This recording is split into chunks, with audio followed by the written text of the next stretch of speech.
প্রচণ্ড অসুস্থ থাকার কারণে বেশ কিছুদিন হয়ে গেছে আমার বাইরে ঘাটে সেভাবে যাওয়া হয় না। তবে ডক্টর দেখানোর পর ডক্টর বলেছিল যে 3 দিন পর টেস্ট করতে হবে, তো সেই টেস্টটা আমি করতে গিয়েছিলাম।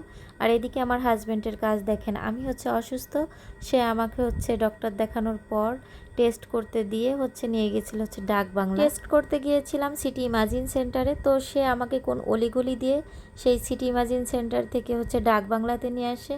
তো সেই ডাক বাংলার নতুন রাস্তা চিনে আমি আসলাম ডাক বাংলায়। তো আমি বলছি যে আমরা কেন ডাক বাংলায় আসলাম, তা সে বলছে যে চলো তোমাকে আমি স্পেশাল একটা খাবার খাওয়াই।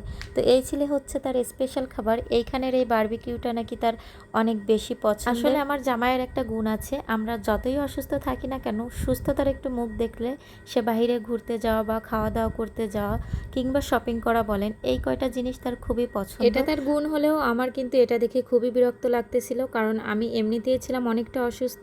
তারপর হচ্ছে আমার টেস্ট করতে অনেকগুলো টাকা খরচ হয়েছে, আর তার মধ্যে এসে এই খাওয়া দাওয়া বা শপিং করা কোনোটাই আমার পছন্দ হয়নি। কিন্তু কী করার, সে কি আর এগুলো শুনবে? সে আমাকে যে দুটো বোরকা কিনে দিয়েছিল শপিং করে দিয়ে, তারপর সে হচ্ছে আমাকে খাওয়াতে নিয়ে গিয়েছিল।